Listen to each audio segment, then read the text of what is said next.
Hello and welcome to New Player Questions Part 3. Today we are going to be covering damage types, strengths and weaknesses, and then the difference between stats and modifiers, and as well as how different buffs work.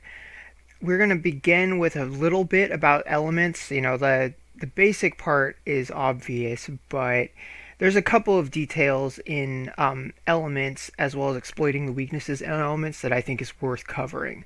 So let's start with that. It's right here on the UI, the relationship between the elements. So that part is pretty clear and I don't feel a need to explain that in detail. But what I would like to go over with elements are the elemental properties of skills themselves. Okay, so here we are at my favorite testing ground. So let's take a look at some of Soul's skills.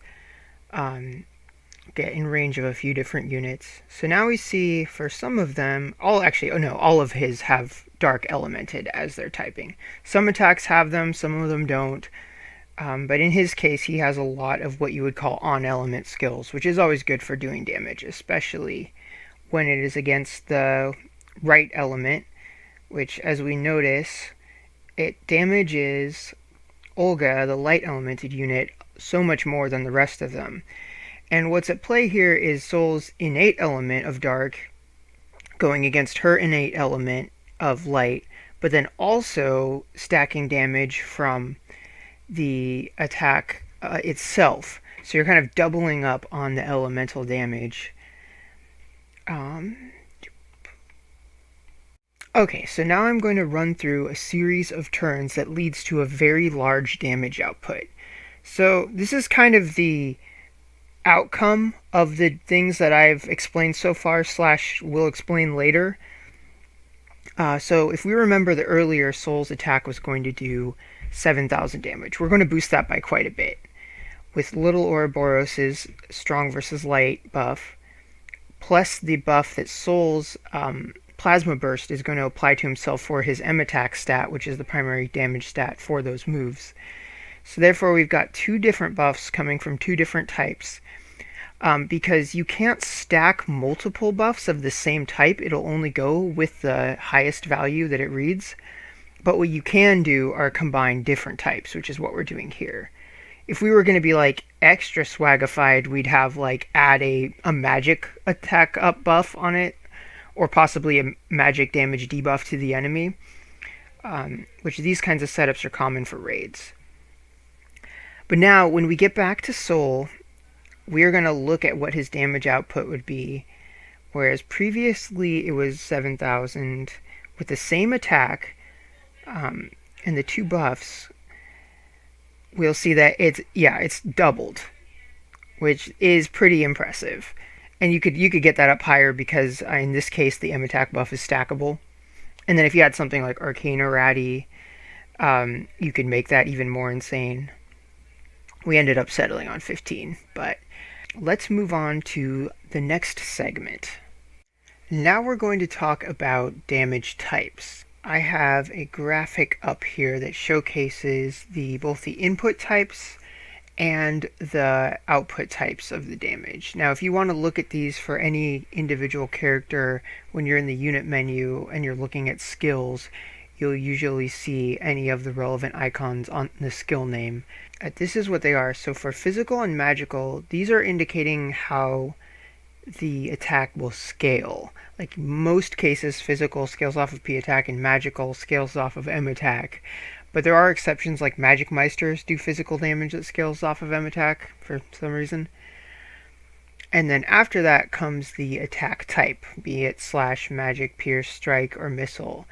And then there also is typeless damage, which can be really handy for getting around damage type resistances. If you ever play the Sacred Stones Chapter 8, that one, or was it 7? No, it was 8. Typeless damage is really handy there. You'll see that with Beast Tamers and Pirates and Gun Lancers have collections of typeless damage. In that case, they would just want the raw stat. But for all of the other damage types, in addition to a raw stat buff, they can also benefit from a type buff, like a slash buff or a magic buff. Yeah, so that is it for just the types of damage, and we will move on. Okay, so the next thing that we're going to do is we're going to take a look at enemy properties, which are kind of like damage types, except they're not damaged, but damage can factor in types when it calculates how much to do to them. So let's take a look at Vettel's Memento Leader skill, which has a strong versus wrath, which, out of context would be like, what is a wrath? But what it is a tag that certain enemies, oftentimes bosses will have them, or in the case of the Xeno Tower that's currently up, I think all of the enemies in that one have the tag going for them. You can also get tags related to, or modifiers versus sin tags in Enlightenment. But if you're a new player, then that's going to be a farther away goal. So let's just jump right into this tower to showcase what I mean by that. Vettel's Blade Master also has strong versus monster on some of his skills, and I think these Mandragores have the monster tag. Whereas the human guys will have the human, and the robot, which should have machine. Yeah, it looks like they all have the Wrath tag. What does Wagi now have? Human, airborne, undead, and Wrath. Wow, it's good. Full house there. So any damage that he does is just going to get a flat increase if they have the Wrath type while this leader skill is active. That'll mostly be useful for bosses, but sometimes events like these as well. And then if we were to look at his strong versus monster skill, that would give a bonus to these guys, but not the others. Now we'll move on to the final segment.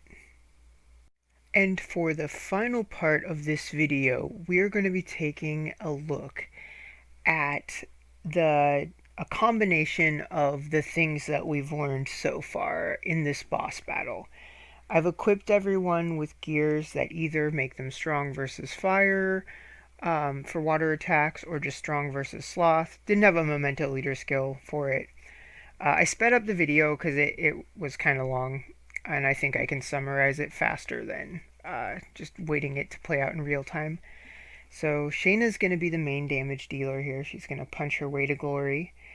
I got a dancer to slow them down for one turn, and I equipped a gear that lowers all of her elemental and area attack resistances, so she'll die faster to get replaced by the next person. And then Ankh the Pirate is going to lower reaction ability, so I can hit her with a strong anti-water debuff. And then Lupinus is just there for Arcana Ratty, and also CT Lockdown, as we'll see in a minute here. So what she is doing is lowering just all element res. And then as soon as the dancer is done, she'll get replaced with a unit who can lower water res. And in a way that's stackable 2 times, and stacks also with Arcana Ratty. Here we go. So the total effect is going to be like multiple stacks of all res down combined with multiple stacks of water down.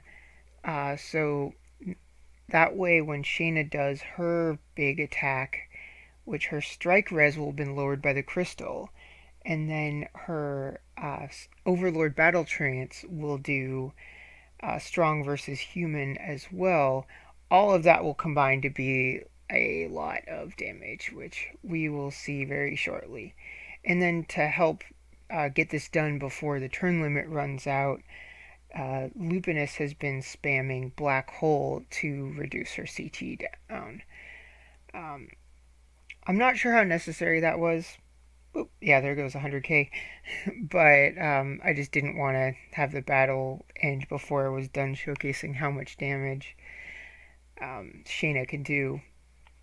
Now, I don't think this is the most efficient way to fight this battle. I think there's other units that you can do. It could actually be autoed fairly easily without like lots of limited units or the right memento leader skill. But I chose this team specifically for their ability to lower resistances, um, just to showcase how all of these things would play and then how they would play together. So yeah, 100, yeah, 116k in one hit. It's not too bad. And yeah, that's the end of the fight pretty much. They're just kind of cherry tapping her to death. So yeah, that's it for new player questions number 3. And I will see you next time.